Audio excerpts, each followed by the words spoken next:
Buenos días, hoy es sábado 27 de marzo, estamos en otoño. Bienvenidos, bienvenidas a esta sesión editorial de Jugo de Caigua. Gracias por ser nuestros suscriptores y por espiarnos con nuestro consentimiento. Vamos a revisar la semana un poco al azar, como decía el artículo de Hugo Ñopo de esta semana. Empezaremos con el domingo de Natalia sobre Villa. Ya se acerca el momento de la verdad y tu artículo de esta semana tiene que ver con esto.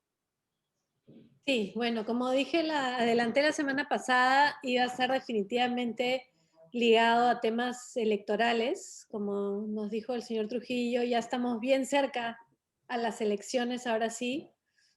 Entonces, en este artículo que, bueno, ya va a haber salido para cuando se vea esto, hablo sobre un poco las diferentes coyunturas electorales en los últimos 30 años, de manera muy rápida y bastante biográfica, y también como votante en el exterior, porque yo soy una entusiasta de las elecciones, me dedico a estudiarlas históricamente y también comparativamente, y soy siempre voluntaria en el consulado peruano en Londres para ser parte de una mesa de votación, y de ahí parte mi reflexión.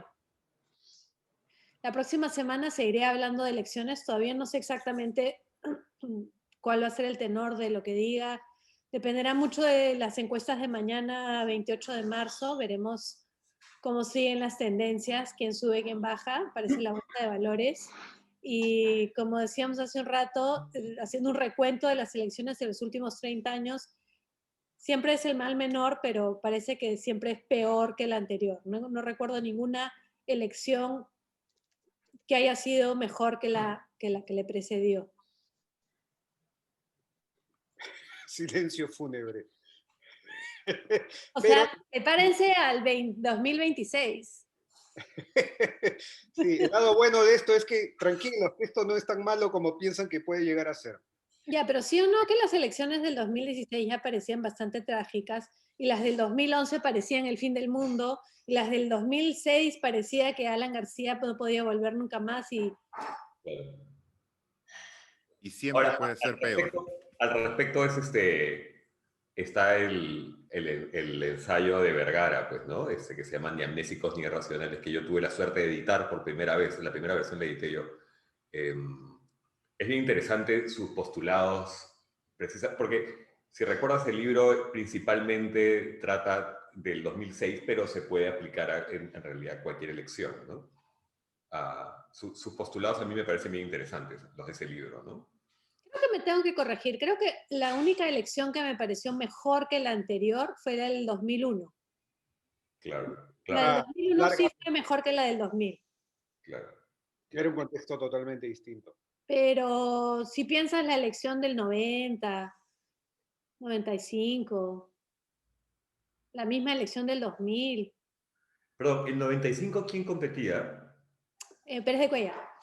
Ah, Pérez de Cuellar me parecen, pero me parece que también no estaba Castañano, ¿no? O Andrade, había alguien así también en la primera vuelta. Yo no estuve en Perú en el año 95, esas elecciones no voté. pero no me acuerdo quién hacía la competencia de Fujimori en el 95. No, era Pérez de Cuellar quien pasó Sí, segunda claro. vuelta con Fujimori, y sí hubo segunda vuelta. No, no llegó a ver. Fujimori ganó por 60 y tanto por ciento. Fue un alud. Sí. Sí, y también hubieron acusaciones de fraude en lugares como De hecho. Cabecita, Sí, donde ganó con 99%. Claro. Mercedes Cabanillas estaba de candidata. Mercedes Cabanillas era candidata del APRA. Mm. Sí. Pero también que con Pero esas bueno, veremos qué nos trae la próxima semana en cuanto a tema electoral, pero de hecho, las próximas 2 semanas voy a tomar temas electorales. La próxima semana, una semana antes, y el domingo, porque me toca el domingo de elecciones, el domingo 11 de abril.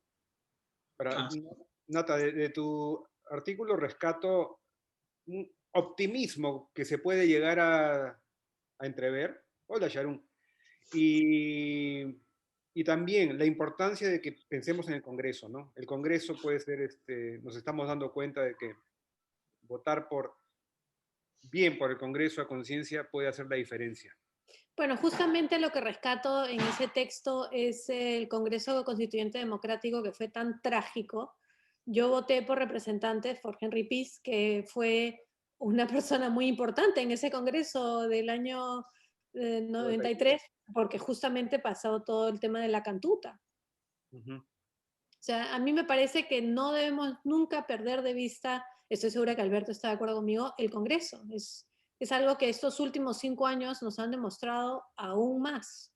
Y esta vez va a ser la primera vez que votemos por los peruanos en el exterior, que para mí me parece un poco difícil, porque como decía, me parece la semana pasada, porque tengo mucho menos cercanía, conozco mucho menos a los candidatos, tengo mucho menos, no sé, incluso confianza que vayan a ser elegidos. He tenido la suerte que todos los congresos, incluyendo el Congreso Constituyente Democrático en adelante, en los que he votado, mis representantes han sido elegidos y me han representado de una manera en que siento coherente, aceptable, con diferencias que pueda tener con mis representantes también. O sea, me parece que eso es Además, importante. son para peruanos en el extranjero, ¿no?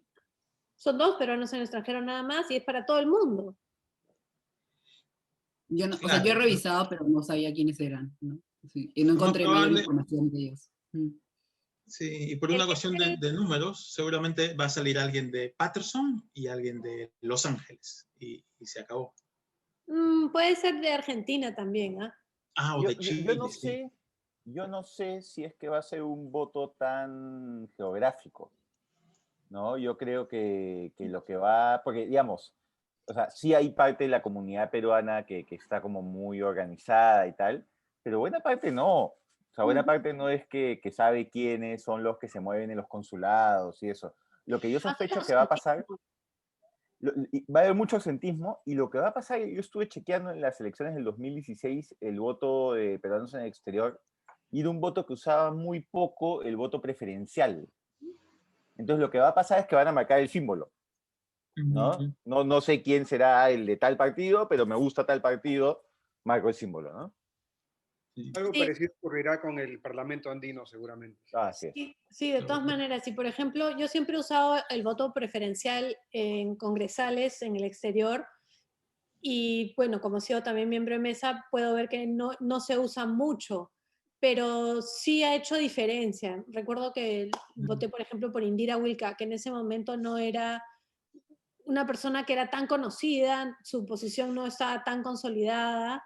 Creo que fui la única persona en mi mesa que votó por ella. Y quién sabe, o sea, no creo que un voto le haya hecho mucha diferencia a ella, pero me hace una diferencia a mí pensar que tuve una persona que me representara.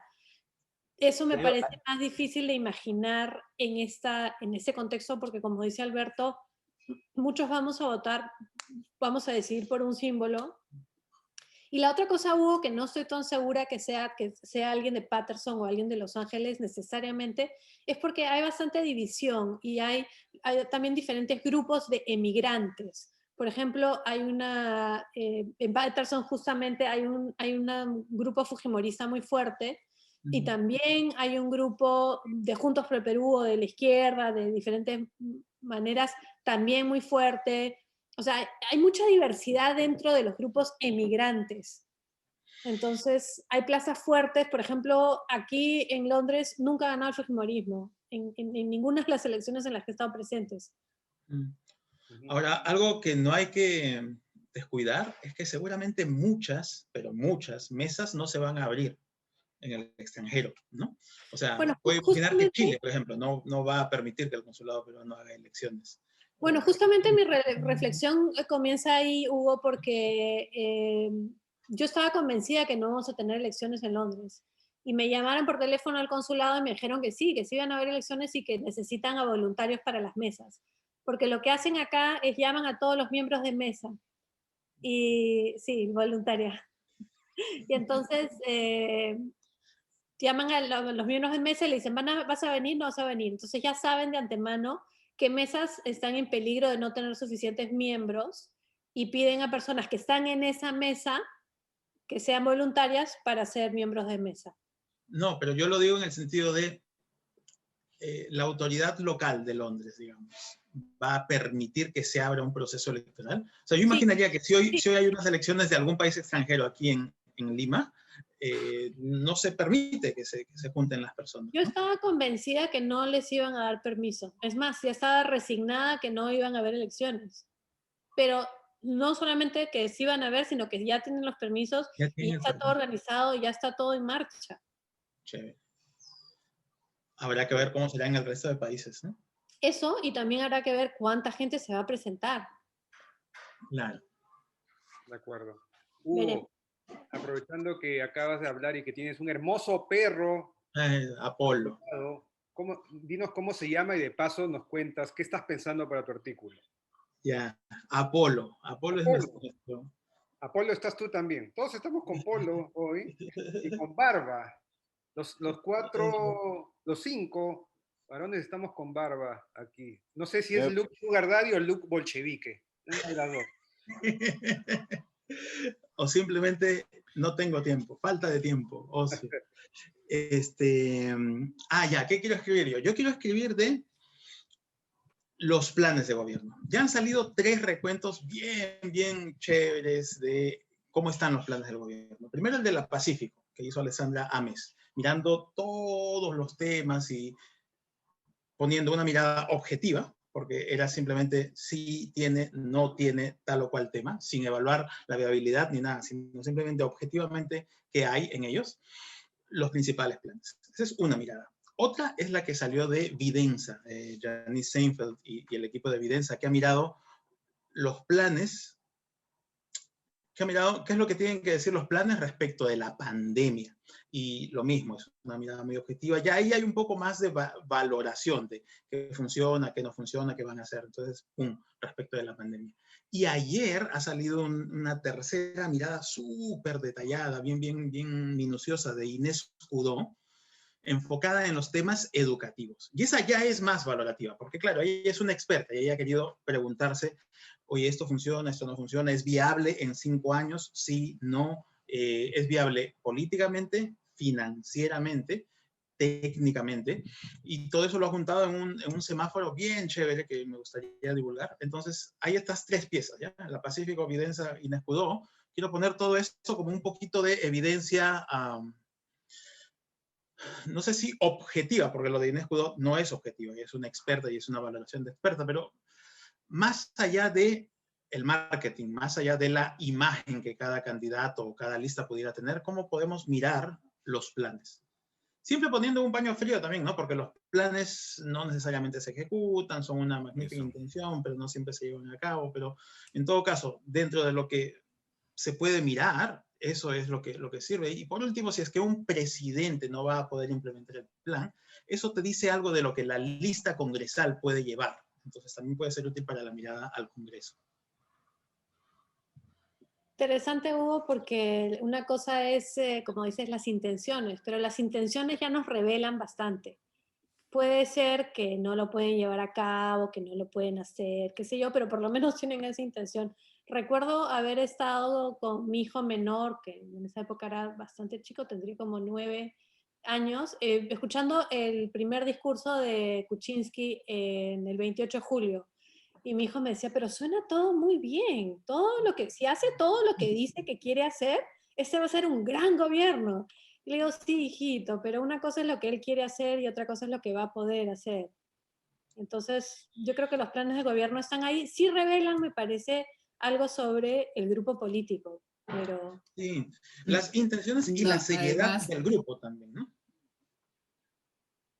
Perdón. Estamos aquí. Yo, por favor. Alejandra y Alberto. Profesor Rodríguez. Adelante, Ale. Nada más, o sea, yo estoy un poco de acuerdo con Natalia. Yo a veces he dicho tipo en Instagram, a mí me gusta leer los planes de gobierno porque el papel aguanta todo, ¿no? O sea, el plan de gobierno podrían decidir todos sus sueños locos y ni siquiera lo hacen porque algunos planes de gobierno son súper cortos o súper pobres, ¿no? En propuestas. Entonces digo, por eso me gusta leerlo, porque si donde podrían decir lo que quieran, no dicen lo que quieran, o sea, ya falta creatividad también, ¿no? Sí. Alberto. Y hay un tema que es que en realidad no es una elección, la del 11 de abril. Son 3 elecciones, ¿no? Tienes, y además es importante entenderlo en esa lógica, porque una de las cosas que muchas personas no tienen conciencia es que pueden votar por A para presidente, por Z para el Congreso y por X para el Parlamento andino, ¿no? Porque son 3 elecciones distintas que bien podrían ser en 3 días distintos, ¿no? Pero por un tema de economía del tiempo y por un tema de economía de los materiales, se imprime una misma cédula, pero en estricto son 3 elecciones distintas. Y eso es relevante no solo por el tema de cómo votar ese día, sino también porque los partidos políticos siempre nos muestran los planes de gobierno de qué harían desde el Ejecutivo. Y como escribí hace unas semanas en Jugo de Caigua, que para suscribirse solo... No, lo que escribí fue que solo 7 soles.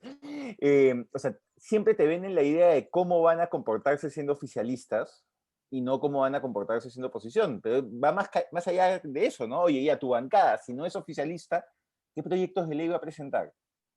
¿Cuáles son sus posturas en determinados temas claves de la agenda parlamentaria? Y uno revisa los planes de gobierno y son básicamente planes del Ejecutivo. Y es como, oye, pero estadísticamente es más probable o sea, sería más valioso que nos digas qué vas a hacer desde el Congreso, donde probablemente sí llegues, a diferencia del Ejecutivo, ¿no? Qué buen punto. Qué buen punto. Alberto, ¿y has pensado escribir sobre esto? Sobre que son 3 elecciones en un mismo día o algo así. Y aprovechemos de hablar del día martes contigo. Sí, había pensado algo más literario ¿Mm? esta semana. Pero bueno, digamos, todavía tenemos, creo que son 2 columnas antes de las elecciones, ¿no? Antes de las elecciones, sí. Quería escribir uno que se titule Abril es el mes más cruel.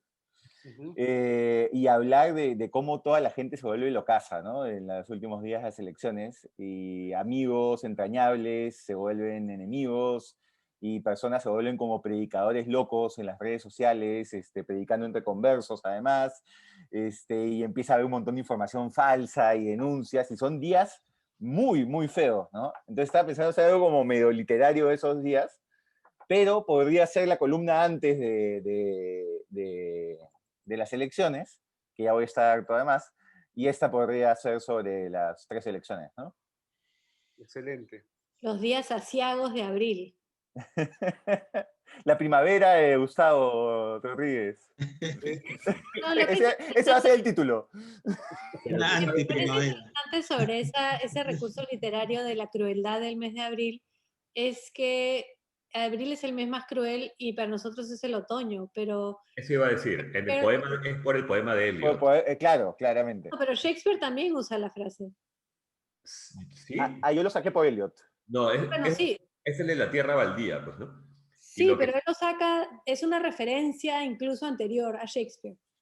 No sabía. Yo escribí una vez... Shakespeare usa la expresión April is the cruelest month. Man, ya. Y por los mismos motivos que para Eliot. Porque el problema con Eliot, yo escribí una vez un texto que se llamaba Demasiada felicidad, que era a propósito de eso, que era lo que para Eliot es lo cruel, es la primavera de Gustavo, que renueva la esperanza en la vida. Y eso es lo que lo hace cruel. No estoy segura exactamente cómo exactamente lo usa Shakespeare. La asociación que yo hacía es con las reinas de belleza cuando ganan. Las reinas de belleza cuando ganan lloran. Y la teoría es que anticipan la derrota, anticipan el fin de su reino, digamos. O sea, ganar es saber que vas a empezar a perder. Es como apagar el cigarro y saber que de inmediatamente hay otro cigarro esperándote, ¿no? Entonces, la crueldad de abril, que en nuestro caso sería septiembre, digamos, es porque te recuerda la vida y lo efímero de la vida, precisamente porque brota, ¿no? Eso es, esa es digamos, el sentido que le da Eliot, ¿no? Ahí tengo ese texto de alguna parte, no sé, está bueno, creo. Ay, Dante Trujillo. Esperanzador. En Instagram, Dante Trujillo. ¿Qué cosa? Pero el que es fanático de esa frase es Bryce, ¿no? Sí. A nivel local, Víctor Ruiz, el poeta que también es editor, él ha editado, de hecho, La Tierra Baldía, y él ha escrito bastante más sobre ese poema, ¿no? Bueno. Y es como en Perú cuando sabes que vas a ser presidente, luego vas a ir a la cárcel, ¿no? Algo así. Claro. O sea, claro, estas nuevas elecciones que deberían ser motivo de alegría, en realidad son motivo Claro. de Es anticipar. como, si firmo este contrato de vacunas, me voy a ir preso, pero no importa, lo firmo. Pero es un buen paralelo, digo. Buen paralelo. Gracias, Ale. Excelente. Sharon González, ¿cómo estás? ¿Qué dices? Hola, buenos días. Bueno, no tengo tema para esta semana. Tal vez escriba algo respecto a las elecciones, tal vez escriba algo sobre la posibilidad de elegir a nuestros representantes por sorteo. Ajá, que es o sea, podría ser válido. O sea, ante la tómbola que tenemos al frente. O sea, no es idea mía, ¿no? No es que me lo he inventado yo. Es, como les había dicho antes, es como hay gente que seriamente propone el sorteo como una posibilidad más, incluso más representativa que votando, ¿no? Tiene que ver porque incluso para competir en las elecciones necesitas una serie de recursos que el promedio no tiene, ¿no? Entonces cuando recurres al sorteo, como que acortas esas brechas de la gente que no se va a postular porque no tiene suficiente plata, no tiene los contactos, no tiene, no sé, pues, hay tantas cosas, no tiene el carisma, que son todas estas variables que juegan un rol en las elecciones, ¿no? Natalia, disculpa Sharon, pero Natalia tiene una acotación para terminar con el misterio de Shakespeare. Sí, perdón, no era Shakespeare, es Chaucer, es en los cuentos de cuentos de los Canterbury Tales. Los cuentos de Canterbury, Pero en realidad habla del fin de marzo, por ahí. Perfecto. Bueno, a mí me parece provocador el texto de Sharon, pero no por eso tampoco fuera de los pelos, ¿no? Sí. Pero igual, digamos que para entrar en concurso Bueno, o no en sé, sorteo, siento que a veces... perdóname, Ale, deberías tener No, como algo mínimo, ¿no? Para entrar al sorteo, porque si no que... No, claro, siguiendo la tónica del artículo sobre el azar, ¿no? de Hugo, tendría que haber una cancha delimitada, ciertas reglas, Claro. un estándar de jugadores, ¿no? Pero hay una cosa, digamos, Marisa, he conversado mucho esto con Marisa, que súbitamente se volvió una entusiasta, digamos, hipotética, ¿no? En un proceso constituyente y sorteos y tal. Y hay una cosa que a mí me pasa mucho, que es que me encuentro con gente que ha votado por mí y me dice, oye, yo voté por ti, y me he sentido representada. Gracias. Ese comentario de me he sentido representado, me he sentido representado, a mí me significa mucho como por mi trabajo y siento que la otra persona también le significa, ¿no? Entonces, por ejemplo, Natalia está orgullosísima y con razón de haber votado por Henry Pease el año 92 para el CCD, por el rol en la Cantut y no solo en la Cantut, en todo el proceso de debate constituyente. Entonces siento que ahí, en ese vínculo que incluso puede llegar a orgullo o satisfacción, hay una manera de legitimar la democracia que tal vez se perdería con un sorteo, ¿no? Es verdad. El tema de los sorteos era muy usual en las elecciones de antiguo régimen, porque las elecciones existían antes de los sistemas que conocemos ahora, republicanos o democráticos o como quieran llamarlos, y era justamente lo que decía Hugo, ¿no? Habían ciertas personas que cumplían los requisitos mínimos, usualmente una terna que se proponía y esa terna se sorteaba. Pero claro, al final casi quedaba igual quién de la terna salía, porque todos eran básicamente el mismo tipo de persona. yendo en contra, digamos, de esta idea que tiene Sharon de que podría suplir una serie de desventajas. Ahora, lo que se desarrolla después es la idea de lo que dice Alberto, esta conexión que debe de existir o que puede existir o que en el mundo ideal debería de existir entre el representante y el representado. Es decir, yo estoy enviando a una persona al Congreso para que tenga mis intereses y mi voz. Y es algo que en lugares como en los Estados Unidos o en el Reino Unido, donde los representantes son en circunscripciones muy pequeñas, tú tienes una relación directa con tu representante. Tú les escribes cartas, correos electrónicos, les llamas por teléfono, tienen una oficina donde tienen el deber de recibirte. Y ellos están ahí por ti y parte de sus obligaciones incluye darte la cara. Cuando ellos van al Parlamento y presentan y votan por algo, sus constituyentes después tienen el derecho de ir donde ellos y tocar la puerta y decirle, señor, señora, ¿por qué votó usted de esta manera? ¿Por qué usted no es? Le escriben, o sea, es toda una relación muy personal y muy directa. Cuando ustedes ven en Estados Unidos que viven allá, escríbanle al senador, escríbanle al representante, esos son los teléfonos, llamen a la oficina, es justamente porque hay esa idea de la relación. Yo considero que parte del problema que tenemos en nuestra situación congresal es que esa relación de la que habla Alberto no es muy obvia para todas las personas ni para los representantes. Es decir, hay muchas personas que son representantes y les suda, les da igual lo que pueda pensar las personas que votaron por ellos. Pero ahí, Natalia, creo que una de las cosas que hace que eso suceda es, que es una cosa súper impopular de decir, uno, nuestro Congreso es muy pequeño. Sí. Y ahí Hugo puede desarrollar la idea mejor que yo. Entonces, hacer un Congreso pequeño es el Congreso menos representativo de la región, por el número de ciudadanos que cada congresista en teoría representa. Y lo segundo es el tamaño de las circunscripciones. ¿No? Cajamarca creo que tiene 12 provincias y creo que son 5, los 5 de Cajamarca tienen que representar a las 12 provincias.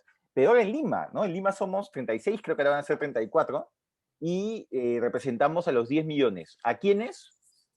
Ya tuve, ¿no? Sí. Entonces termina, en mi caso, por ejemplo, yo siento que mi representación más que territorial es una representación temática, ¿no? Determinadas líneas de trabajo, pero sí hace que sea pues mucho más abstracto, a diferencia de en Estados Unidos, donde tienes como distritos muy pequeños, también bien manoseados, ¿no? Con lo del gerrymandering y todo eso, o en Inglaterra, donde también son distritos súper específicos, donde hay hasta una relación física con tu representante, ¿no? Como bien decías. Sí, acá tenemos más de 600 representantes. Entonces es una cuestión totalmente desproporcionada. Y esa es una de las cosas que yo siempre postulo cuando hablo de cambio constitucional, que una de las cosas que yo considero más problemáticas de la Constitución del año 93 es el Congreso unicameral de antes 120 y ahora 130 representantes, porque me parece que justamente esa relación entre el representante y el representado es muy problemática. Y volviendo a lo que decía Sharon de los sorteos, si encima de eso ya lo volvemos en un tema dado al azar, ahí ya me parece que con el tipo de representación que tenemos tan problemática ahora, eso le añade más externalidades. Y la otra cosa, perdón, que es muy grande en estos ámbitos, tanto en Reino Unido como en Estados Unidos, es yo le pago el sueldo al congresista con mis impuestos. Esos son taxpayers' money. Entonces, hay una relación muy directa que en el Perú no queda tan clara. Incluso hay personas que dicen, bueno, solo deberían votar quien paga impuestos. Y entonces, bueno, perdón, pero en el Perú cualquier persona que compra un chicle paga un impuesto. O sea, ¿de qué impuestos estamos hablando? ¿Quiénes son las personas que, o sea, cuánto es que tienes que tributar para tener derechos? O sea, es como que ahí ya entran toda una serie de cuestiones muy complejas sobre la representación y por qué tiene uno derecho a hablar con sus representantes y sus representantes representarlo. Claro, una pregunta, y no sé si en otros casos de sorteo, tipo, ¿cómo resuelven el tema de las minorías? O sea, por si lo haces por sorteo, si hay un grupo que son minorías, estadísticamente, ¿cómo aseguras que estén representados? Sí, no sé si es mi internet. Está bien. Es No, sí, Alde, soy. escuchamos, Sharon. Sí, de hecho, esa es una de mis críticas a la propuesta del sorteo, ¿no? O sea, no es que yo sea pro sorteo, es que quiero explorar la posibilidad de que, o sea, no es que votar sea la única opción, primero, y segundo, que bueno, esta relación de la que estamos hablando, representante-representado, o sea, tal vez puede ser que ahora votando a algunos les funcione y tal vez puede que por sorteo le funcione a otras personas también, ¿no? O sea, hay personas que nunca van a llegar a ser elegidas si es que no es de esa manera. Y eso también es un rasgo importante. Y al mismo tiempo está esta gran brecha que, como dice Ale, ¿qué pasa con aquellas personas que por ser una población más pequeña tienen entonces menos posibilidades de ser elegidas? Entonces, yo no he visto alternativas de solución a esa pregunta en particular. Puede quedar como una crítica, tal vez hay algo allá afuera, no lo sé, voy a buscarlo. Pero sí, esa es una de las críticas a este tipo de mecanismos. Y además, bueno, y una cosa más, era como Timmy dice, bueno, deberían haber algunas reglas para determinar quiénes entrarían al sorteo, ¿no? Pero imagínate si ahora nosotros votando, con tantas trabas y tantas vallas, elegimos lo que elegimos. Yo no sé cómo, o sea, no sé cómo podría ser peor, en realidad, ¿no? Bueno, si nuestras elecciones nos demuestran algo, es que siempre puede ser peor, ¿no? Sí. Gracias, Shagun. Lo otro que traería como problema la elección por sorteo es la desaparición de los partidos, ¿no?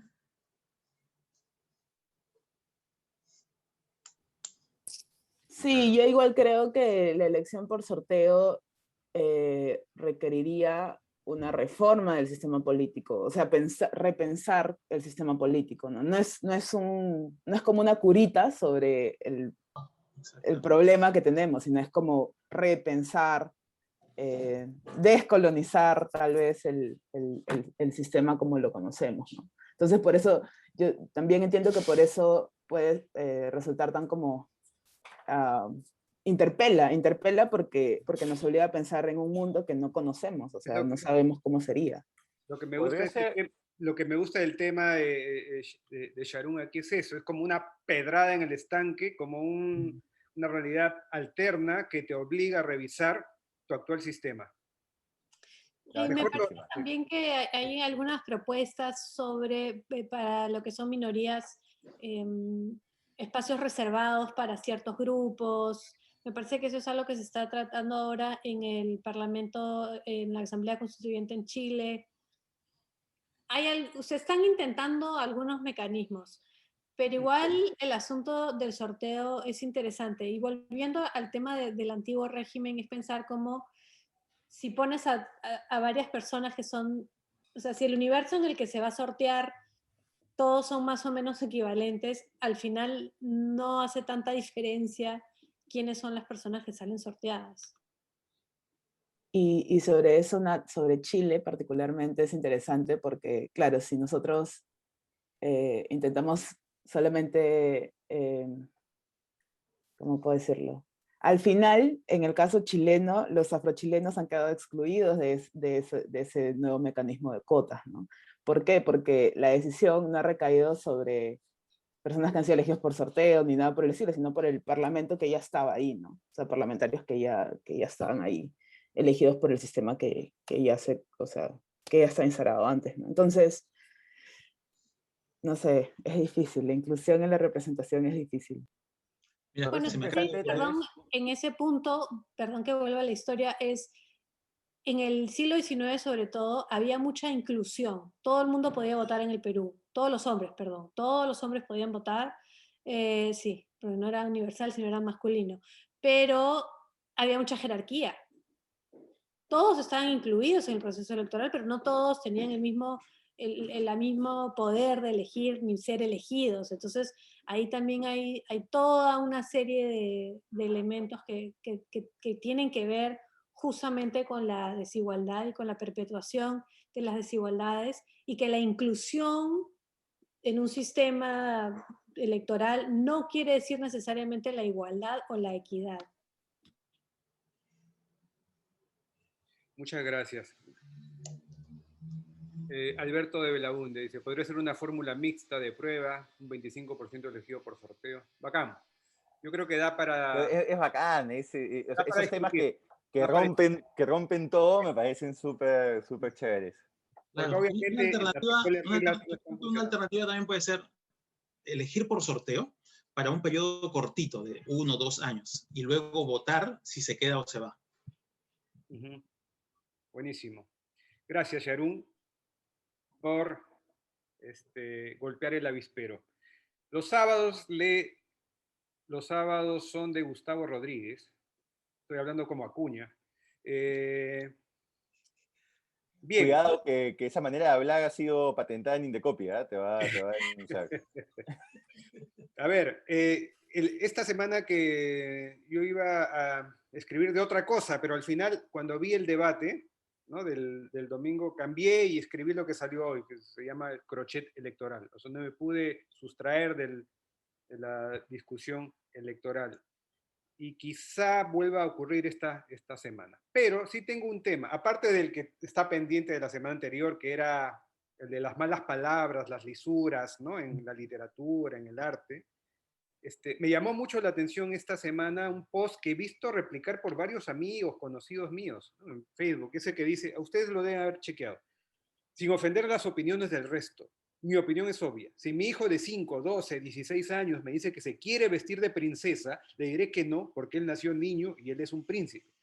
Así como no voy a avalar, y así, y habla de la mayoría de edad, y que si quiere comer, hay que obligarlo a comer verduras, a lavarse los dientes. Si piensas igual, te invito a que lo pegues en tu muro, una cara de angelito, ¿no? Con mucho respeto, además. Entonces, claro, me llama mucho la atención ese texto y cómo evidencia la manera que tenemos de ver al otro como una extensión nuestra, o en todo caso como una propiedad nuestra, si es que es tu hijo o tu hija, ¿no?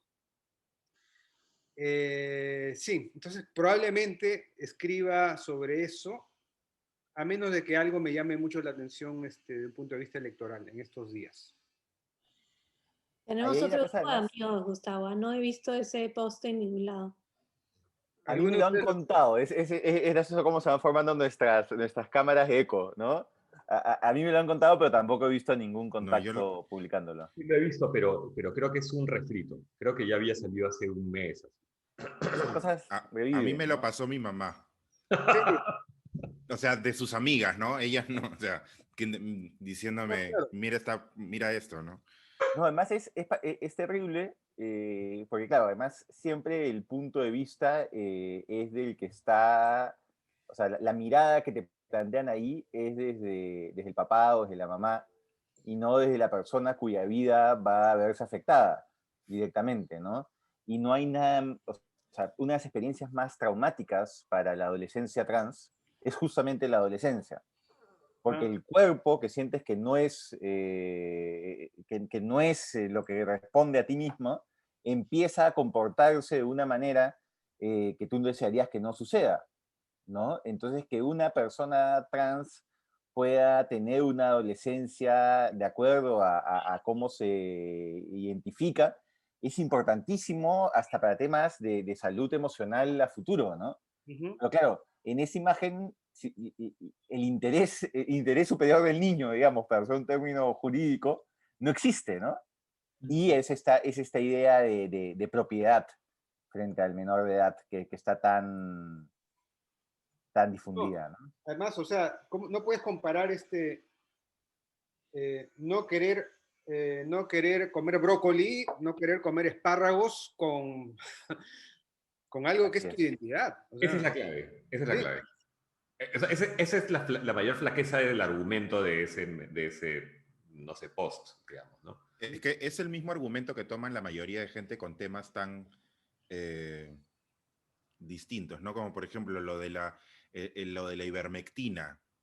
Yo tengo la evidencia de que Periquito tomó ivermectina y no se enfermó o se curó o no le dio. pero ese señor también se lavaba los dientes todos los días, ese señor también se despertaba del lado derecho de la cama, entonces hay cosas como que no se pueden comparar una con otra porque no tienen nada que hacer. Entonces, la evidencia no existe y es como, es tan fácil llegar a la gente con un discurso simplista porque la gente lo lee y dice, "Ah, sí, me iluminaron". Y es terrible, o sea, cómo llegan a la gente con algo tan básico, no lo entiendo. Yo, Sí, Albert, incluso ese mismo argumento de Alberto me lo dijeron con cosas, sustancias un poco más ilegales y más fuertes. Pero a mí lo que me genera, más allá de que es un rechazo absoluto el post al que hace referencia, y eso sí es bien tangencial, pero igual lo pongo sobre la mesa, es ¿qué onda con las princesas, los reyes, los príncipes? ¿Por qué el amor se tiene que mostrar de esa manera? Yo no lo entiendo, o sea, mi rey, mi reina, mi príncipe, mi princesa. Pero eso es un paradigma de toda la vida, ¿no? O sea, Sí, sí, pero igual a mí igual me subleva. Hay algo que a mí me genera mucha incomodidad de todo este monarquismo afectivo, si quieres. pero no solamente es afectivo, sino también, por ejemplo, eh, por citar dos ejemplos distintos, tanto en Campbell, la teoría del héroe, ¿no? Como Prop, el análisis estructural del relato y esas cosas, siempre para ponerte un ejemplo del héroe, para cualquier relato, parten, sabes, de un príncipe, ¿no? Es el príncipe que se enfrenta, ¿no? O el modelo actancial de Greimas, por ejemplo, ¿no? No hay eso, el príncipe actúa y tiene un enemigo, ¿no? O sea, el relato creo que históricamente, podría decir que atávicamente, se arma alrededor de la figura del rey, no del lacayo, digamos, ¿no? Entonces debe ser que... Monarquismo, Dante, mucho monarquismo. ¿Qué? Mucho Mucho monarquía. monarquismo me parece a mí. Sí, sí, Y eso ya, que vive en una monarquía, quizás por eso me subleva más. por No, pero es supuesto, loquísimo, Natalia, porque también a nivel político, por ejemplo, se habla de los zares, ¿no? El zar Sí, antidrogas. zar de Es todo, como, zar de oye, la nación. fácil estuve como distraído, pero esos no terminaron como que súper mal. Sí, Es como, no los mataron a todos. Gustavo y yo fuimos al sitio donde los mataron. sí, ¿te acuerdas? a lo mejor me perdí esas clases, pero yo creo que terminaron mal. terminaron mal, ¿no? O sea, Sí. fácil es una manera honesta de decir, oye, si te metes a comprar vacunas y eres antivacunas, vas a terminar pues como Un poco mal. un zar ruso, ¿no? No, Sí. sí, no quería restarle importancia Dante a lo que dices, pero sí, igual hay algo que es interesante porque es como que estos moldes han sido creados de una manera y tenemos que como que O sea, seguirlos. lo que quiero decir es que nuestra manera de construir los relatos se arma, no es cuando jugamos cartas, ¿no? Se arma alrededor del rey, la reina, el príncipe, ¿no? O sea, no digo que esté bien, mal, regular, o sea, eso no es el punto es que así es como lo tenemos interiorizado, ¿no? Generación tras generación tras generación, o sea, entonces por Si eso se lo decimos mi patriarcal hay príncipe, que reina, tirarlo abajo. princesa, yo a mi hija le he dicho princesa miles de veces, o sea, cuando era chiquita, o sea, Bueno, la Y mayoría de cuentos infantiles están claro. llenas de príncipes y princesas y tal, ¿no? Entonces, yo creo que hay como ese monarquismo afectivo, digamos, se puede, o sea, combatir de dos maneras, ¿no? Frontalmente o como han hecho las italianas, que es darle la vuelta y crear este concepto de princesa rebelde, digamos, ¿no? ¿No? O sea, es como dos maneras de enfrentar la situación, ¿no? O sea, o lo repeles, que es un poco lo que tú estás diciendo, o lo aprovechas como el judo, digamos, y le das, ¿no? Ok, vas a ser la princesa, pero una princesa punk, pues, ¿no? O sea, una princesa de otro tipo, ¿no? Que es lo que está de moda también, ¿no? O estuvo. No sé, es interesantísimo lo que dices, ¿ah? Sí, a O mí sea, me genera mucho, no sé si siguieron la famosa entrevista de los duques y la princesa y si el niño va a ser príncipe o no va a ser príncipe y por qué va a ser príncipe o por qué no va a ser Qué príncipe, heavy. si va a tener persona que lo sigue o no lo sigue. No sé, acá se matan rajándose las vestiduras porque hay una figura que es el de la princesa real, the Princess Royal. Pero ese es un título nobiliario que entrega la reina al rey a la hija mujer, pero es de por vida. Entonces, la princesa Ana es actualmente la princesa real y hasta el día que se muera va a seguir siéndolo. Por ende, la hija de William no podrá ser la princesa real hasta que se muera su tía. es también súper tétrico todo este asunto de que, o sea, para ser rey tiene que morirse alguien, o sea, cuando uno vive en una monarquía, todas estas cosas de pronto se convierten en bastante más reales y mucho menos literarias. Dante Trujillo, ¿y a ti no te provoca escribir sobre este tema, guardarlo, anotarlo para más adelante? Sí, claro, me parece interesante. También había tú hablaste de las cartas, hay una chica, no sé dónde, una adolescente, que ha cambiado los juegos de cartas para que las cartas más importantes no sean el rey, sino la reina, y también los ha hecho trans, hay una cosa así interesante también, que No también lo, está ahí para claro, subvertir. claro. No, sí es un tema paja, pero yo sí, como Sharon, creo, yo no tengo tampoco una idea clara de lo que escribir. Y pienso que quizá como yo escribo los jueves, que es al día siguiente a que se acaban los debates, pues por ahí podría ser un poco el tema, pero no, la verdad es que no lo sé. Y eso que están mencionando, que me parece bien interesante, no sé si es el momento, ¿no? O sea, no sé si es un buen timing, porque por cierto es un tema que habría que pensarlo, o sea, merece darle vueltas, ¿no? O sea, no es solamente opinión, ¿no? Sino No, es un ensayo. hay que reflexionarlo un poquito, ¿no? Ese no sería el problema. El problema es que el problema es la coyuntura, digamos, ¿no? Entonces, no sé, la verdad es que no sé qué hacer todavía. O sea, honestamente no tengo idea. Pero eso sería interesante de saber si podemos hacerle una como pequeña encuesta a los usuarios, a los consumidores de nuestro jugo, de si es que les gusta que estemos como muy metidos en la coyuntura, o si por el contrario es como su escape a esta coyuntura horrible y quieren leer sobre esto, o sobre el nombre de las calles, o sobre fantasmas en Facebook, o no. Porque, por ejemplo, yo ahorita estoy leyendo solo ficción. Sí. Todos los libros que he leído desde enero hasta ahora es literatura. No hay nada de non-fiction en mi lista porque estoy hasta acá, ¿no? Del día a día, y es lo que me permite justamente escapar de mi día a día, ¿no? Tal vez pasa lo mismo. De acuerdo, pero estoy de acuerdo con eso. Y de hecho, yo no siempre escribo de cosas que sean actuales, ¿no? Pero siendo el momento tan, ahora sí, crítico, yo mismo no me sentiría quizás, ¿no? Tampoco lo estoy asegurando, quizás yo me sentiría como hasta culpable, ¿me entiendes? Que no, o sea, me dejo entender como moralmente, pues, evadiendo una cosa que es importante. Pero nada está dicho, o sea, puede ser que, quién sabe, lo sorprenda escribiendo de los reyes justamente o no. O sea, no, la verdad es que no la tengo clara. O sea, honestamente no la tengo clara. Tranquilo. Yo soy más relajado con ese tema. Yo tiendo a pensar que, pucha, a veces quiero escapar, evadir y encontrarme en una sorpresa, con algo que me ayude a refrescar para después entrar Ah, en también, por todo supuesto, profesional. pero Y está también. bien. Bueno, De por hecho, eso somos un grupo tan diverso también. sí, sí, sí, sí. Bajísima. De hecho y sí, o sea, no. O sea, va a pasar que, el miércoles me voy a enfrentar a la situación y voy a decir, bueno, ¿no? A ver, ¿me gana la coyuntura o me gana, ¿no? Lo que estoy leyendo precisamente como es lo que pasa contigo, ¿no? Buenísimo. Bueno, eso. Gracias, Dante. Gracias. Alejandra Ruiz León, lunes.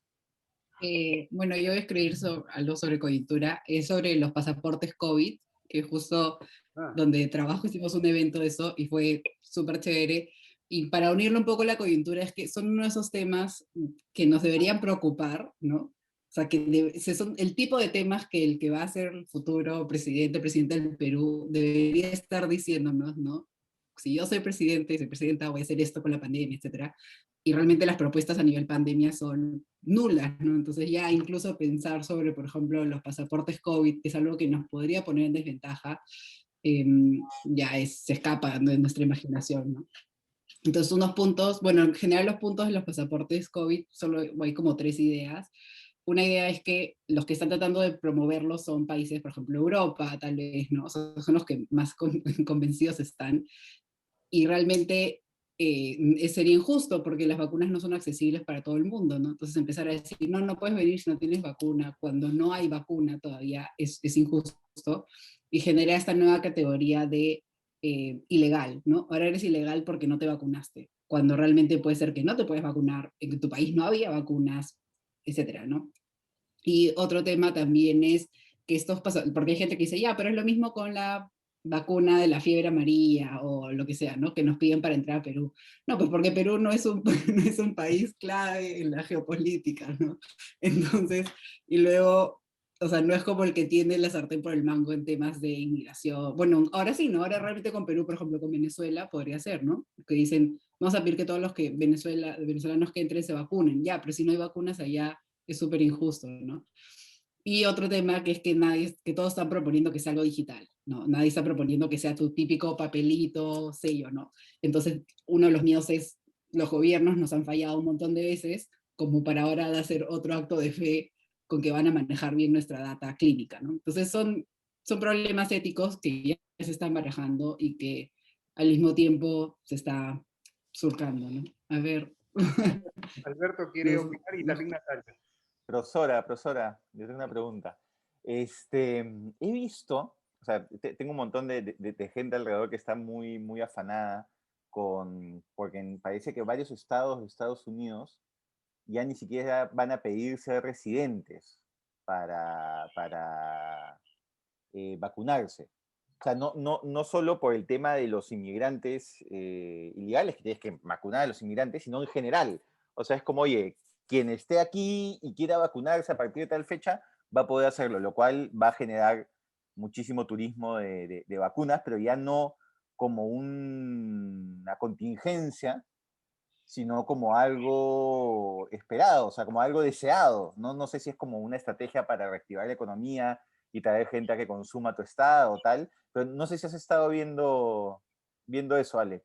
Vivía, por ejemplo, en Texas, ¿no? Sí, o sea, aquí, sí, aquí siempre se ha abierto, o sea, desde el inicio en todos los estados se ha podido vacunar sin nada, o sea, solo haciendo tu cita online. No tienes que ser residente, no tienes que, eh, etcétera, ¿no? Creo que en Florida empezaron a tener bastantes turistas de vacunas y empezaron a pedir alguna prueba de residencia, que puede ser simplemente, yo sé, tener brevete o tener una casa ahí, o etcétera, ¿no? Pero normalmente en los demás estados no se pide nada. Y de hecho, yo misma pensando en eso, ¿no? Porque la gente me pregunta, por ejemplo, yo no tengo green card, yo no tengo brevete, yo no tengo residencia, o sea, yo misma si empiezan a pedir cosas, si no fuera por la universidad, quedaría fuera, ¿no? Entonces, por eso los estados no están pidiendo nada. Y por el momento, como recién se está pasando a las fases 2, 3, no como que no ha explotado esa burbuja del turismo, ¿no? De vacunas, pero nadie sabe cómo va a ser, porque cada estado es súper libre de hacerlo, ¿no? Entonces, igual, Florida, Nueva York, les conviene porque pueden tener un montón de turistas y les exigen estar mínimo un mes, no se sabe, o lo van a tener flujo en la frontera y dicen, no, si no tienes, yo qué sé, green card, no. Entonces, ahorita está como abierto, ¿no? Pero todavía no es un problema para el Estado. Pero Es que si lo que cada todo mundo empieza siento, a venir, o igual. sea, lo que siento es que hasta hace unas semanas era algo, digamos, no pensado. Pues tú sí, por ejemplo, si tienes una visa J1, ¿no? No estás con visa de turista. Entonces ya tienes un estatus que es distinto, pero claro, igual yo entiendo que varios estados el plan es, mira, ¿sabes qué? No pedimos ningún documento, porque claro, si pedimos documentos, los inmigrantes ilegales que están en ese estado no se van a vacunar y seguimos teniendo un problema epidemiológico maleazo. Pero lo que siento en los últimos O días sea, en viendo Perú, algunas noticias y tal, es que ya no, o sea, hay como que un discurso más abierto de, oye, no sí, tienes que ser es que residente, en puedes ser Perú recién se turista. empezó a hablar. Pero, o sea, en otros países, sobre todo India y en China, hay varias agencias de viaje de lujo que te piden como $10,000 y te consiguen una cita. O sea, en Perú se ha empezado a hablar porque algunos candidatos lo han hecho, porque la gente ha empezado a viajar. Creo que estás con el micro apagado. Ay, no, ¿estoy hablando? Ah, sí, perdón. Es que estaba en otro Zoom.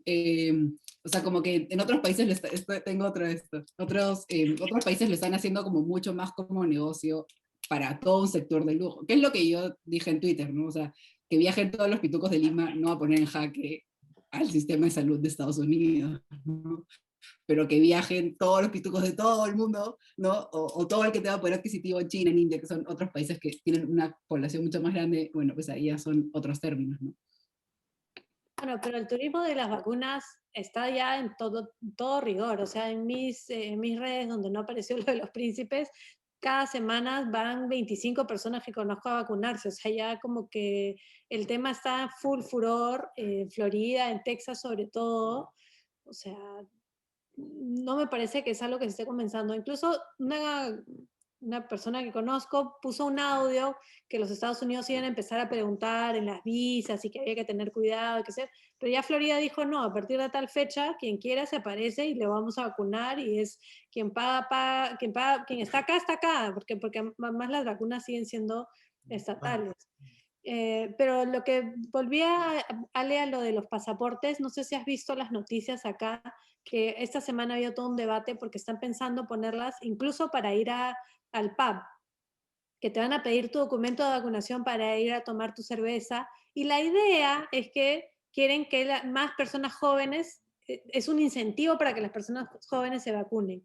Y los expertos están diciendo, pésima idea, porque si tú quieres convencer a los jóvenes que están dudando vacunarse porque están pensando que el Estado quiere controlarlos, y les estás diciendo que si no se vacunan, los vas a controlar no dejándolos ir a tomar una cerveza, les estás dando un mensaje completamente, o sea, estás reforzando, convenciéndolos y reforzando su idea que los quieres controlar. Entonces, por ahí no va la cosa. Parece que han empezado a hacer algunos estudios en Israel sobre cómo afecta este asunto de que puedes porque tienes vacuna.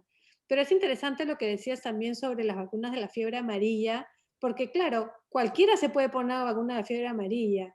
No es como esta vacuna, que el problema es que no hay suficientes vacunas. Si el tema fuera que el pasaporte de vacunación está para separar a las personas que quieren y no quieren, una cosa sería que podría ser problemática, pero otra cosa muy diferente es lo que dices tú, que es la realidad. Unos se vacunan porque pueden y otros no se vacunan porque no pueden. Gracias, Natalia. Gracias, Alejandra. Pasó la hora.